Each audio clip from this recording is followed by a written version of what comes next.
नमस्कार, मैं हूं रिपू मिश्रा। आपने देखना शुरू कर दिया चंपारण मिरर। दिल्ली चुनाव के बीच जब भारतीय मीडिया और भारतीय जनता पार्टी गठबंधन अपने चुनाव में पूरे चरम पर थी, उसी समय नरेंद्र मोदी प्रयागराज तीर्थराज प्रयाग के संगम पर डुबकी लगाते हैं और उनके डुबकी लगाते ही मोदी के मित्र ट्रंप ने अमेरिका से भारतीय प्रवासियों को भगाया। दरअसल बात ऐसी है कि कल 5 फरवरी को दिल्ली में विधानसभा चुनाव था और विधानसभा चुनाव के समय देश के प्रधानमंत्री नरेंद्र मोदी संगम की पावन भूमि पर संगम में तीर्थराज पर डुबकी लगाने पहुंचते हैं और इस आधे घंटे के कार्यक्रम को 4 घंटे तक चलाया गया और देश की मीडिया, बड़े बड़े मीडिया घराने और न्यूज चैनल इस खबर को, प्रधानमंत्री की डुबकी को बड़ी प्राथमिकता से दिखाते रहे और पूरे मीडिया पर छाए रहे नरेंद्र मोदी और उनकी संगम की डुबकी। लेकिन उसी बीच एक बड़ा ही चौंकाने वाली घटना, एक बड़ी चौंकाने वाली खबर भारत में आई कि जब अमेरिका में 104 भारतीय प्रवासी जो अवैध रूप से अमेरिका में रह रहे थे, उनको अमेरिका ने अपने C-17 विमान से अमृतसर एयरपोर्ट पर पहुंचा दिया।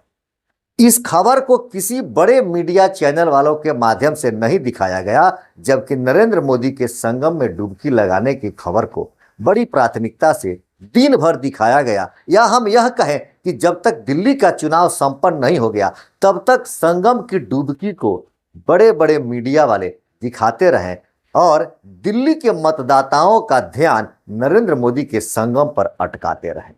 हम आपको बता दें, C-17 विमान क्या है। C-17 विमान मुख्य रूप से सेना के उपयोग में लाया जाता है और नहीं तो अपराधियों को उस तरह के विमान से कहीं भेजा जाता है।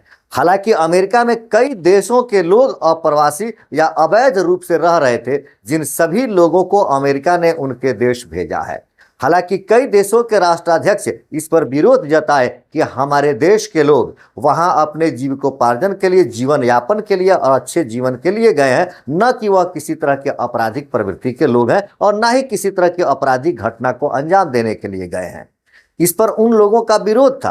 अन्य देशों के राष्ट्राध्यक्ष, प्रधानमंत्री, राष्ट्रपति का इस पर विरोध था कि हमारे देश के लोगों को इस तरह के विमान से न भेजा जाए, हम अपना यात्री विमान भेजकर अपने देश के लोगों को वापस बुला लेंगे। लेकिन हमारे देश के महामहिम नरेंद्र मोदी, जो दुनिया के बड़े नेता हैं, उनको दिल्ली चुनाव के मद्देनजर किसी अन्य तरह की बातों पर कोई ध्यान ही नहीं था और उन्होंने इस पर किसी तरह की टिप्पणी नहीं की कि हमारे देश के लोग भी अपराधी नहीं है और हम अपने विमान से उनको बुला लेंगे। नतीजा हुआ कि जब वो संगम में डुबकी लगा रहे थे तो अमेरिका ने उसी C-17 विमान से भारतीय प्रवासियों को अमृतसर के एयरपोर्ट पर उतार दिया।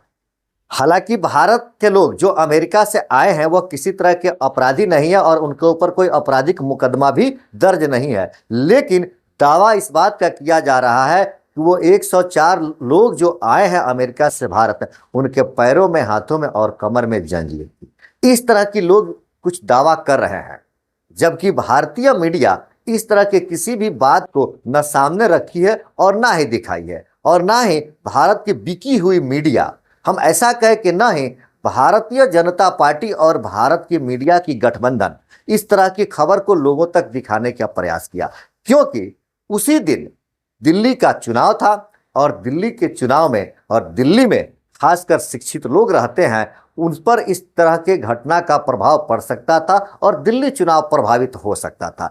इसीलिए भारत की बिकी हुई मीडिया, भारतीय मीडिया का जो स्थान दुनिया में है, हम उस स्थान को, उस रैंकिंग को बताने में भी शर्म महसूस करते हैं। इसलिए हम आपको यह स्पष्ट रूप से नहीं कह सकते हैं कि दुनिया के मीडिया में भारतीय मीडिया का स्थान किस पायदान पर है। लेकिन कल की जो घटना घटी है वह इस बात को स्पष्ट कर रही है कि भारतीय मीडिया का स्तर वास्तव में इतना गिर चुका है कि लोग जिसे चौथे स्तंभ कहते हैं, लोकतंत्र का चौथा स्तंभ जिसे कहा जाता है, शायद वह अपनी अस्मिता खो चुका है। जहां भारत के लोगों का विश्वास बड़े बड़े मीडिया पर से उठ रहा है और लोग इसे बिकी हुई मीडिया कहती है, कल की घटना से यह पूरी तरह स्पष्ट हो गई कि देश में इतनी बड़ी घटना घटी, भारत के लोगों को बेड़ियों में बांधकर अमृतसर के एयरपोर्ट पर उतारा गया, लेकिन कोई भी मीडिया के माध्यम से इस घटना को लोगों तक नहीं पहुंचाया गया, ना ही दिखाया गया। वहीं संगम में डुबकी लगाते हुए प्रधानमंत्री नरेंद्र मोदी की फोटो को और उनकी डुबकी को पूरे 4 घंटे तक चलाया गया और बड़ी प्राथमिकता दी गई संगम में उनकी डुबकी लगाने की। अमेरिका से जो 104 लोग आए हैं उनमें 13 बच्चे भी शामिल हैं। और मैं बता दूं कि यह विभिन्न राज्यों के लोग वहां थे, जैसे हरियाणा से 33, पंजाब से 30, गुजरात से 33, मोदी के राज्य गृह राज्य से 33 लोग वहां थे, उत्तर प्रदेश से 3, महाराष्ट्र से 3 लोग। उन 104 लोगों में 13 बच्चे भी थे। तो यह स्पष्ट है कि जो बच्चे थे उनमें कोई भी माँ बाप अपने छोटे छोटे बच्चों को, दूध पीते बच्चों को लेके डंकी रास्ते से अमेरिका में प्रवेश करने की कोशिश नहीं करेगा। तो यह बात स्पष्ट हो रही है कि ये लोग जो वहां थे, जो 13 बच्चे हैं, उनके माता पिता जो हैं वो कहीं ना कहीं 12-13 वर्षों से अमेरिका में रह रहे थे। तब तो उनके बच्चे आज बड़े हो गए हैं, या वो बच्चे जब उस तरह से होंगे तब गए होंगे, या तो बच्चों के साथ गए होंगे, और नहीं तो बच्चों के होने से पहले ही वो अमेरिका में गए होंगे, जो 13 बच्चों के माता पिता हैं। अब वो इतने दिनों से वहां रह रहे थे, कैसे गए, किस तरह से वहां रहे, क्या उनका प्रक्रिया रहा, यह अमेरिका का और उनका अपना आंतरिक मामला है। इस पर हम कुछ ज्यादा टीका टिप्पणी नहीं करना चाहते हैं। जो कुछ होगा वह आपके और हमारे सामने फिर आएगा ही आएगा। हम बात दिल्ली चुनाव की कर रहे हैं, जिस चुनाव को प्रभावित करने के लिए देश की मीडिया इस विमान से आए हुए लोगों पर से ध्यान हटा करके संगम पर सबका ध्यान केंद्रित किया था। तो दिल्ली का चुनाव बीत चुका है और दिल्ली के चुनाव का अब एग्जिट पोल भी आने लगा है। राजनीति के जानकार विश्लेषण करने लगे हैं और संभावनाएं व्यक्त होने लगी है कि अब सरकार किसकी बनने वाली है। तो मैं आपको बता दूं कि हमारी भी जो रिपोर्ट है, चंपारण मिरर के टीम का जो सर्वे है, हमारे लोग भी दिल्ली में रहते हैं, उन लोगों से बात करने पर यह पूरी तरह से स्पष्ट हो रही है कि दिल्ली चुनाव में भारतीय मीडिया, भारतीय जनता पार्टी और ओवैसी की तिकड़ी, इन तीनों गठबंधन ने अपना काम बखूबी कर दिया है और दिल्ली में इस बार सत्ता परिवर्तन होने का चांस है। भारतीय जनता पार्टी की सरकार बनने वाली है। हालांकि मैं फिर कह रहा हूं कि यह दिल्ली है। जो 2015 के चुनाव में दिल्ली के लोगों को और दिल्ली की राजनीतिक अन्य दलों को, जैसे आम आदमी पार्टी को पानी का बुलबुला कहा जा रहा था, लेकिन जब परिणाम आया तो बेहद चौंकाने वाला परिणाम था। 2 बड़े दलों को, राष्ट्रीय स्तर के दलों को धूल चटाते हुए केजरीवाल ने लगातार दिल्ली में 2 बार शासन किया है।